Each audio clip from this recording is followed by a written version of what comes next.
Welcome back my students. कैसे हैं आप सब लोग। आज हम आपके सामने लेकर आए हैं बिजनेस स्टडी का पहला chapter nature and significance of management. जैसा कि आपको मालूम है, हमने इकोनॉमिक्स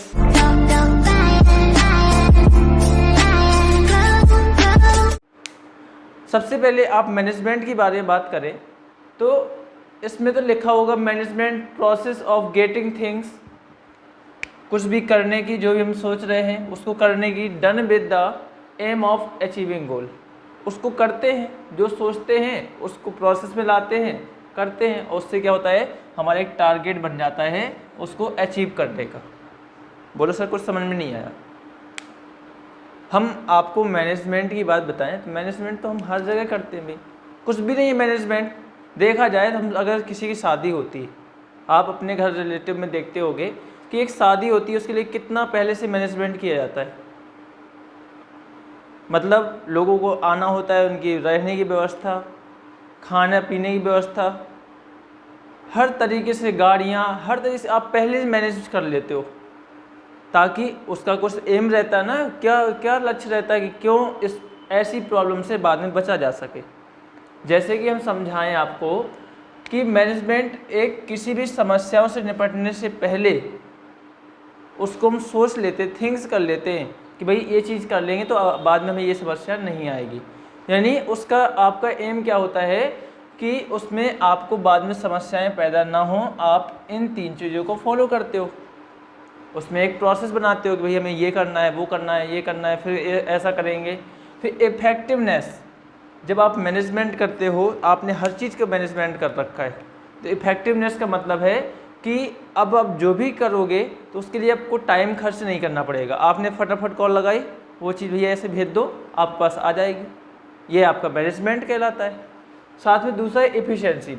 पढ़ते डिटेल से क्या है मैनेजमेंट में, आपके 3 वर्ड्स आपके क्या है रहते हैं, जिसका हम लोग यूज करते हैं। मैनेजमेंट एक प्रोसेस होता है किस चीज़ का, जो भी हमें काम करना होता है। सपोज उसकी पहले प्लानिंग करेंगे, इसको बोलते हैं नियोजन। हिंदी थोड़ा सा समझते जाइएगा, अब लोग के लिए इम्पोर्टेंट रहेगी। प्लानिंग का मतलब होता है कुछ भी हम करने जाएं तो उसके लिए सबसे पहले उसकी प्लानिंग तो करनी होगी। सपोज हम यहाँ पे खड़े हैं, हमें पहुँचना है यहाँ पे। अब आपको मालूम है कि भाई यहाँ पे जाना है, तो सबसे पहले सोचना पड़ेगा कि एक ये रास्ता होता है, एक ये रास्ता होता है, और एक ऐसे करके ऐसे ऐसे घूम के ऐसे रास्ता होता है। तो आप प्लान करोगे ना कि भाई किस रास्ते से जाए कि ताकि कम कॉस्ट पे हम यहाँ तक पहुँच सके। आपने देखा कि भाई ये है, ये सबसे शॉर्टकट रास्ता है, आपने प्लान कर लिया। अब आपने प्लानिंग कर ली, अब आप क्या करोगे, आपका प्रोसेस का पहला स्टेप खत्म। दूसरा आता है ऑर्गेनाइजिंग। अब आपने प्लानिंग कर ली कि भाई ये चीज़ करनी है। अब उन चीज़ों के लिए जो भी प्लानिंग में जो भी चीज़ें लगने वाली हैं, लोग लगेंगे, मशीनरी लगेंगी, एम्प्लॉयज़ लगेंगे, उन सबको ऑर्गेनाइज यानी एक संगठन बनाओगे। आप क्या बनाओगे, संगठन यानी ऑर्गेनाइजेशन बनाओगे, ऑर्गेनाइज करोगे, सभी लोगों को बुलाओगे, एम्प्लॉय को बुलाओगे, और मतलब एक संस्था आप बना लोगे ताकि हम लोग आगे का काम कर सके। जाना है, आप हर चीज़ें ढूंढोगे, कार से जाना है, बस से जाना है, ये सब आपने पहले प्लानिंग कर ली होगी। अब कार से जाना होगा तो आपके पास कार होनी चाहिए ना, तो उस चीज़ को जब लेके आओगे तो वो आपका कहलाता है ऑर्गेनाइजिंग प्रोसेस। इसके बाद आता है स्टाफिंग। अब हम बात कर रहे हैं कंपनी की, बिजनेस की बात कर रहे हैं, तो इसमें थोड़ा सा आपका उसी को लेकर चलना होगा कि हमने जो भी बिजनेस करना था उसको प्लान किया, उसमें लगने वाले जो भी मशीनरी वगैरह उनको ऑर्गेनाइज की। अब आती है बात स्टाफिंग की। स्टाफ का मतलब होता है कि जो भी आपके पास स्टाफ यानी एम्प्लॉय से संबंधित होता है, ठीक है ना, जो भी कर्मचारी होते हैं स्टाफ बोला जाता है, उन सबको आप लोग क्या करोगे, चयन करना है यानी सिलेक्शन करना है स्टाफ का। कर्मचारी हो गए भाई आपके पास। तो अब भाई समझते हैं थोड़ा सा, आपने स्टाफिंग तो कर ली, क्या उनको लेकर के रख देने से कुछ काम हो जाएगा हमारा? बिल्कुल नहीं हो सकता। जब तक उनको डाइट नहीं करोगे, उनको बताओगे नहीं कि भाई तुम्हें क्या करना है क्या नहीं करना, वो लोग तो बैठे रहेंगे आके। तो अब बात आती है कि उनको ट्रेनिंग कराएंगे, डाइट करेंगे कि भाई आपको क्या काम करना है, जो भी आपका टारगेट है उसको अचीव कर लेना है। अब हर एम्प्लॉय को आपने डायरेक्ट किया कि भाई तुम चलो इस प्रोडक्शन में लगो, तुम यहाँ पे ये काम करो, तुम उसकी इलेक्ट्रिसिटी देखना, तुम मशीनरी की जो भी मतलब ख़राब होती है तो उसको सही करने के लिए हमने जो भी स्टाफ जिस लिए रखा होगा उन सबको डायरेक्शन देंगे। यानी डायरेक्टिंग का मतलब होता है दिशा निर्देश। क्या बोलते हैं उसको? दिशा निर्देश देना। अब बात आती है हमने सब कुछ कर दिया, लेकिन साथ में अगर हमने कंट्रोलिंग नहीं किया तो ये सब करने का कोई फ़ायदा ही नहीं है।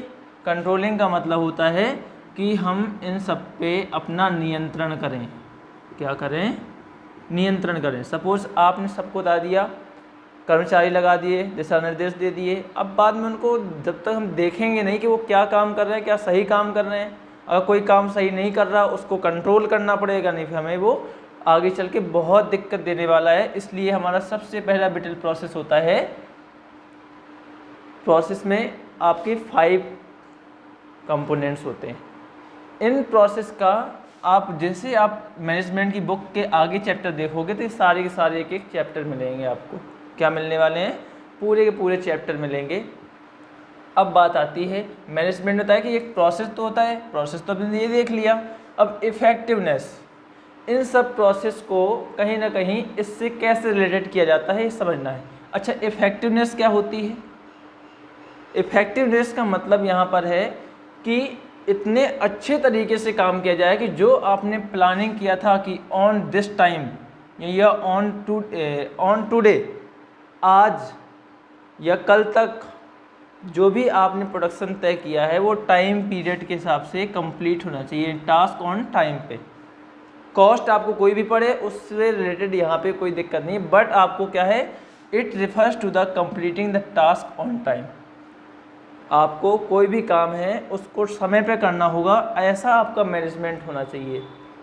बात समझ में आ रही है? दूसरा है इसमें no matter what your cost.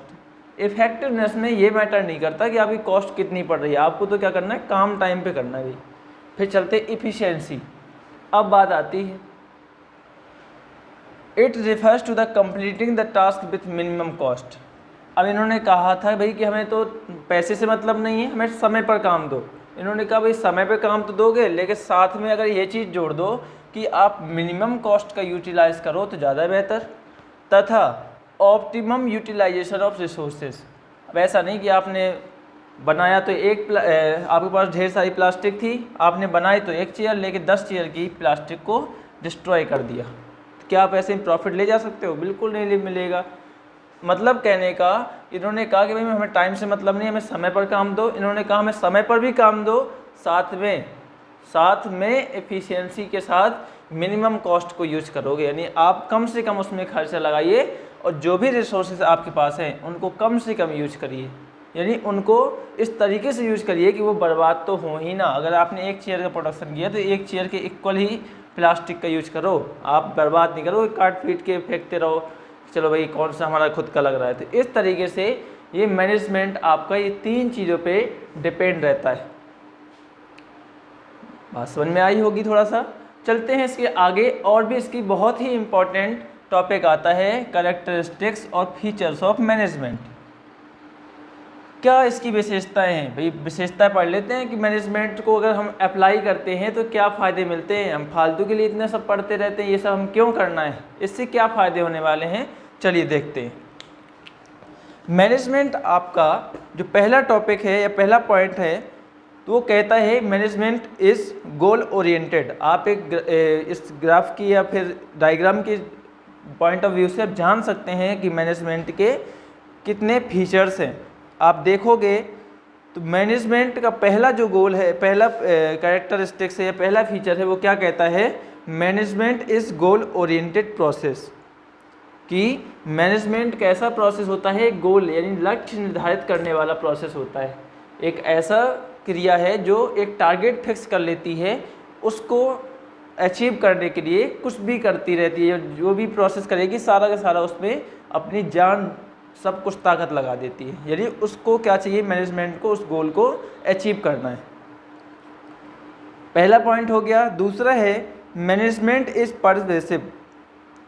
Management क्या होता है, व्यापक होता है। आप जहाँ भी देखोगे हर एक स्टेप पे, यानी कुछ भी स्टेप हो, आप जाने से लेके वहाँ पे काम करने का, हर जगह क्या होगा, आपको मैनेजमेंट अप्लाई हो रहा होगा, आप ऐसा प्रतीत करोगे। यानी आपको कहीं ऐसा महसूस ना होना चाहिए कि यहाँ पे मैनेजमेंट नहीं किया गया। आप शादी देखते हो कि आप देखा कि जब खाने का टाइम होता है तब भी मैनेजमेंट होता है, जब वहाँ पे कोई सेरेमनी होती है वहाँ पे तब भी टाइम मैनेजमेंट होता है, जब कोई रस्में होती हैं तब भी उसका टाइम होता है। यानी हर तरीके का एक मैनेजमेंट बनाया जाता है। तो आपको क्या देखने को मिलता है कि परवेसिव है, यानी व्यापक है, हर स्टेप पे आपको देखने को मिलेगा। तीसरा है management is multi dimensional. Multi dimensional का मतलब बहुआयामी। बहुआयामी मतलब उसके बहुत सारे हाथ पैर आपको देखने को मिल सकते हैं मैनेजमेंट के, जैसा कि हमने बताया।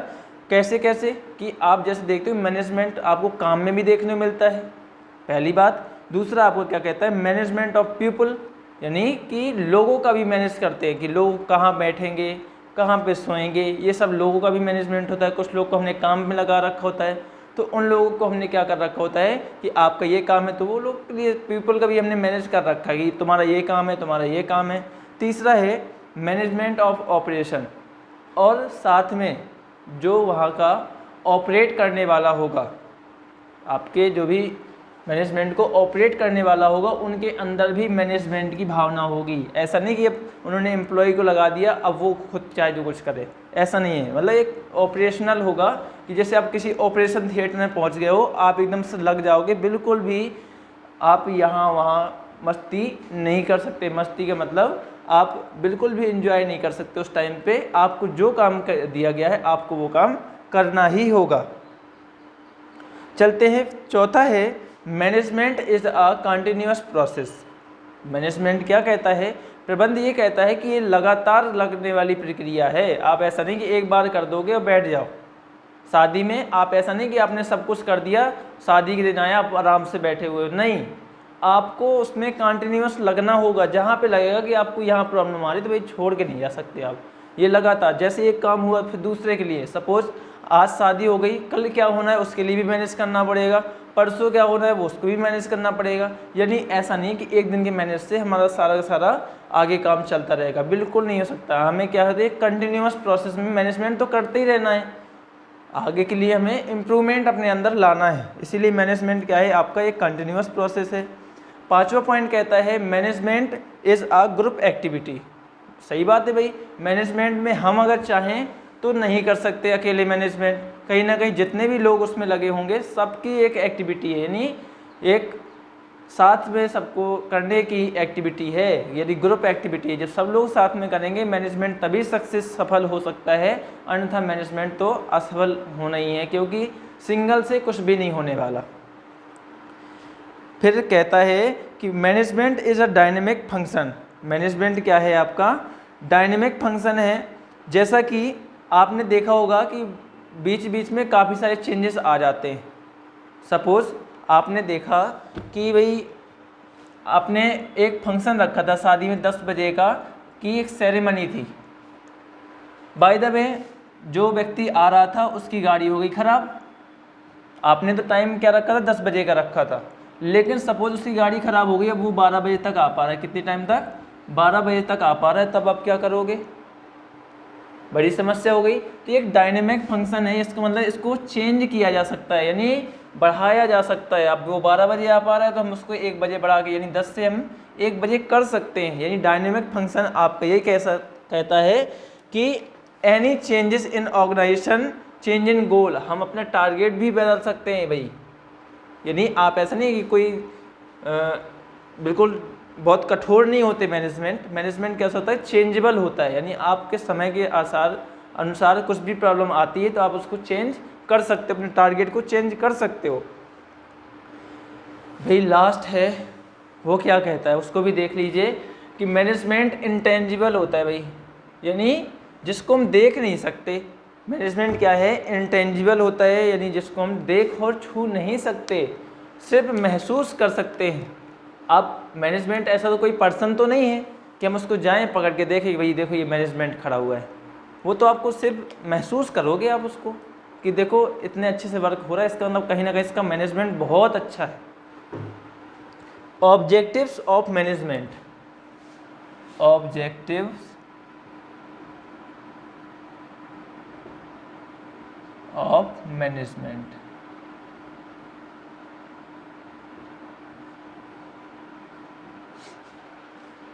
भाई मैनेजमेंट की हमने अभी प्रोसेस पढ़ी, मैनेजमेंट के फीचर्स पढ़े कि क्या विशेषता होती है, लेकिन उसका क्या लक्ष्य होता है, मैनेजमेंट का क्या टारगेट होता है, वो क्या चाहता है। भाई ऑफ मैनेजमेंट, इसका मतलब कि क्या इसका ऑब्जेक्टिव क्या चाहता है भाई ये मैनेजमेंट इतना परेशान किए हुए।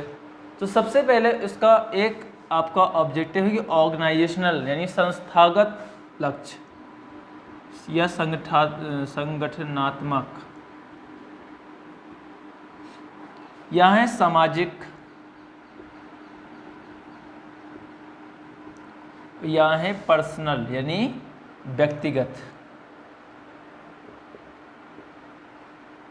इसके 3 ऑब्जेक्टिव होते हैं, यानी 3 ऑब्जेक्टिव आपको एक फिगर के माध्यम से समझना है। वो फिगर क्या कहता है कि ऑर्गेनाइजेशनल ऑब्जेक्टिव में आपका होता है, सबसे पहला है सर्वाइवल, कि आपको ये कहता है कि भाई सर्वाइव करना है आपको, यानी लंबे समय तक आपको जीवित रहना मार्केट में। पहला क्या होगा, सर्वाइवल। दूसरा है प्रॉफिट, लंबे समय तक सर्वाइव करना है तथा प्रॉफिट भी कमाना है। ये क्या है, ऑर्गेनाइजेशन के खुद के हैं। तीसरा क्या कहता है कि प्रॉफिट जब कमाओगे तो साथ में ग्रोथ भी करना है। ऐसा नहीं कि भाई आप छोटी सी दुकान थी, वो दुकान उतनी छोटी सी बनी 10 साल से, तो क्या फ़ायदा।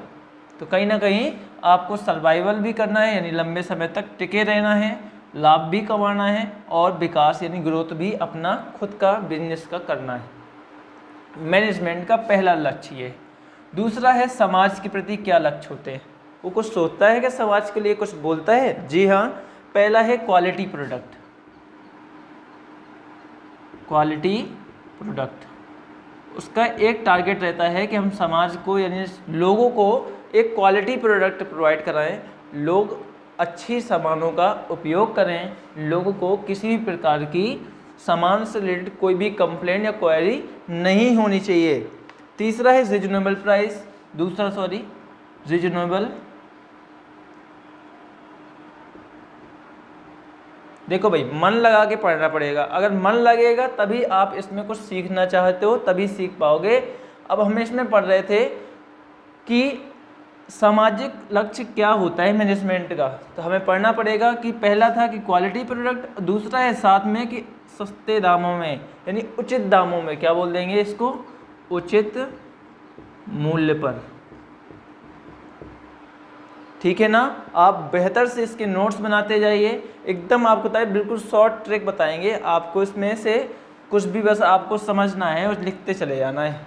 अब इतना तो आप लिख सकते हो कि जो मैनेजमेंट प्रबंध होता है उसका उद्देश्य होता है कि क्वालिटी यानी अच्छी किस्म की वस्तुएं समाज के लोगों को दिया जाए, इतना लिख दोगे। दूसरा पॉइंट डाल लोगे रीजनेबल प्राइस, जो लोग हिंदी से लिखते हैं उनको बता रहे हैं। रीजनेबल प्राइस का मतलब है कि मैनेजमेंट का दूसरा उद्देश्य यह होता है कि वह एक उचित दर की वस्तुएं किसको, समाज के लोगों को दें। ऐसे आप लिख सकते हो बना बना के, आपको बस ये पॉइंट्स मेन होते हैं। क्वालिटी प्रोडक्ट हो गया, रीजनेबल प्राइस हो गया। तीसरा पॉइंट कहता है आपका एम्प्लॉयमेंट अपॉर्चुनिटी, एम्प्लॉयमेंट अपॉर्चुनिटी। साथ में वो चाहता है कि समाज के लोगों को हम रोज़गार की व्यवस्था भी, जो रोज़गार की एक अपॉर्चुनिटी होती है ना, कहते हैं ना कि भाई लोग समाज के लोगों को काम देना है, तो कहीं ना कहीं हमारा बिजनेस का ये भी मकसद होता है कि जब समाज से हम प्रॉफिट कमा रहे हैं तो समाज के लोगों को क्या करें, कुछ एम्प्लॉयमेंट भी प्रोवाइड कराएं, ताकि हम यहीं के लोगों को यानी जहाँ पे हमारी फर्म रहती है तो कहीं ना कहीं हमारा एक और भी ऑब्जेक्टिव रहता है कि इसी एरिया के लोगों को हम यहाँ पे एम्प्लॉयमेंट दें, ताकि इन लोगों का विकास यहाँ पर हो सके। ये हमारा सोशल ऑब्जेक्टिव होता है, सामाजिक लक्ष्य होता है। तीसरा है इकोनॉमिक वेल्थ, इकोनॉमिक वेल्थ क्या मतलब होता है। इकोनॉमिक वेल्थ का मतलब होता है कि आपकी जो भी आर्थिक विकास है। आर्थिक विकास का मतलब कि भले ही आप चाहे वो आसपास के एनवायरनमेंट से ले लो, ठीक है, आसपास के लोगों का रहन सहन भी आपको देखना है, ताकि हम ऐसी कोई वस्तुओं का प्रोडक्शन ना कर रहा हो जिससे लोकल का एनवायरनमेंट बहुत पॉल्यूटेड हो रहा हो, यानी प्रदूषित हो रहा हो। तो इन सब चीज़ों को भी हमें अपने दिमाग में रखना होता है, ताकि हमारे प्रति किसी भी समाज के किसी भी पर्सन को समस्याएं पैदा ना हो, यानी समाज को समस्याएं ना हो। आपका 5वां है कि सोशल में यानी समाज के लोगों को education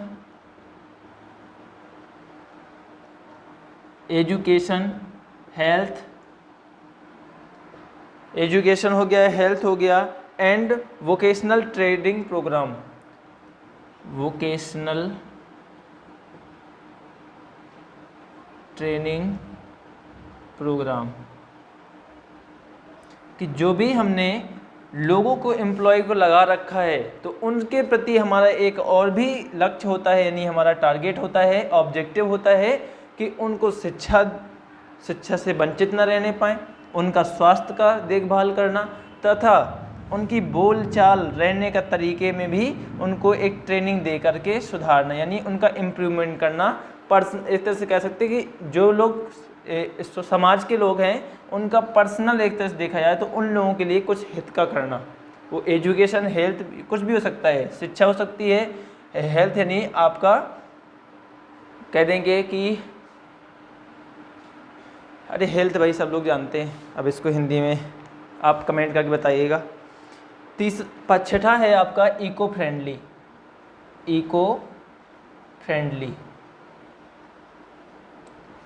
eco friendly methods of production. जो भी हम प्रोडक्शन करने का मेथड यूज कर रहे हैं वो कैसा होना चाहिए, इको फ्रेंडली होना चाहिए, यानी आपके पर्यावरण से घुल मिल सके। आप ऐसा नहीं कर सकते कि आप उस जगह के एरिया को बहुत ज़्यादा हाई रेट पे पॉल्यूटेड कर रहे हो। आपको अगर ऐसा करते तो आप कहीं ना कहीं सामाजिक ऑब्जेक्टिव को आप लोग पूरा नहीं कर रहे हो। तो ये हमारा क्या होते हैं, मैनेजमेंट के ऑब्जेक्टिव होते हैं कि हम इतनी चीज़ों को फुलफिल तो कर सकें ताकि समाज के हित में कुछ काम करें। अब है व्यक्तिगत की बात, भाई बहुत हो गया, हमने समाज का कर लिया, अब खुद का देखें, कुछ चलते हैं। व्यक्तिगत में क्या है, यानी पर्सनल ऑब्जेक्टिव कहता है कि अनएडिक्वेट सैलरी, पहला है आपका समाज, इसमें बताएंगे एडिक्वेट सैलरी,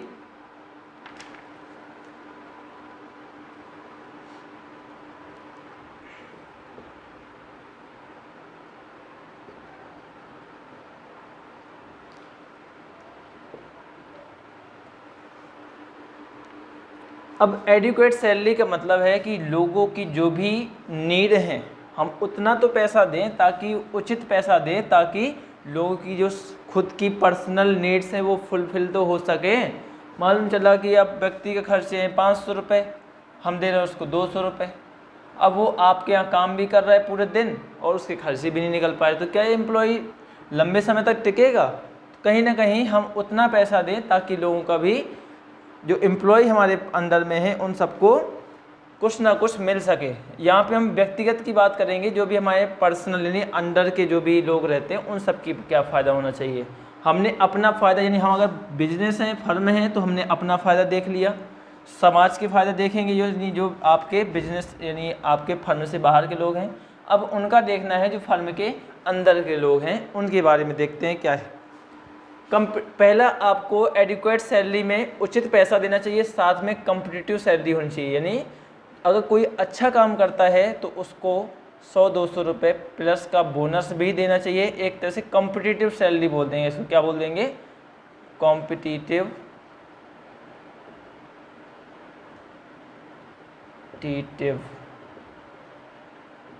सैलरी। दूसरा क्या होना चाहिए कि हमने पर्सनल ऑब्जेक्टिव को पूरा करना है, तो पहले तो हो गया सैलरी वाली बात। दूसरा है लोगों का ट्रेनिंग क्या है होना चाहिए इसमें, कॉम्पिटिटिव सैलरी के साथ में प्रमोशन।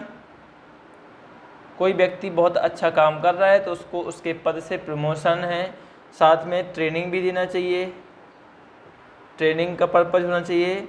और उसका जो पर्सनल ग्रोथ कुल मिला के उसका ओवरऑल डेवलपमेंट, इन सब से हम देख सकते हैं कि उसका प्रमोशन भी दिया जाएगा, ट्रेनिंग भी दिया जाएगा। अगर वो काम नहीं कर पा रहा तो उसको ट्रेनिंग भी रेगुलर देना है। और पर्सनल ग्रोथ यानी अगर उसको रहने की व्यवस्था दे सके तो दे सके, उसके बच्चों को देख, बस हर तरीके से उसको पर्सनल, उसका खुद का हमें विकास भी करना होगा। फिर है आपका पीयर रिकॉग्नाइजेशन। पीयर रिकॉग्नाइजेशन मतलब इसमें क्या है कि उसको जो है एक तरह से हमें यहाँ पे उसको दूसरों सामने प्रकट करना है, यानी उसका सेल्फ रिस्पेक्ट की बात भी देखनी है। जो भी आपके यहाँ एम्प्लॉय रहता है ना, उसको देखना है कि वो आपके यहाँ आता है तो उसको कितनी रिस्पेक्ट मिलती है। ऐसा तो नहीं उसके साथ गलत हो रहा हो, वो काम भी कर रहा हो और उसके जो छोटे एम्प्लॉय उसकी इज्जत ना करते हो, या फिर इस तरीके से वो किसी तरीके से एक तरह से कह सकते हैं कि वो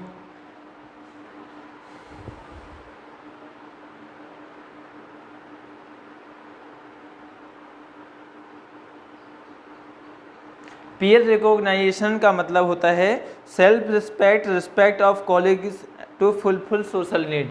उतना तो सम्मान पा सके वो समाज में रहने लायक बचे। फिर है आपका डी नंबर का, यानी लास्ट है चौथा नंबर का, गुड हेल्थी वर्किंग कंडीशन। आप जो भी इन्वायरमेंट सबको प्रोवाइड करा रहे हो तो वो गुड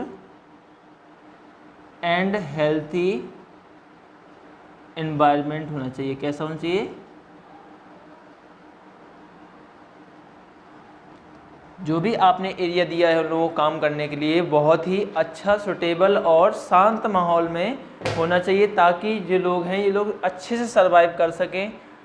तो उम्मीद है कि आपको इसके जो भी नोट्स आप रेडी कर रहे होंगे वो बहुत ही अच्छे बन रहे होंगे। आप इन सब लाइनों के बारे में अपनी बुक से भी आप कुछ इसमें ऐड कर सकते हो।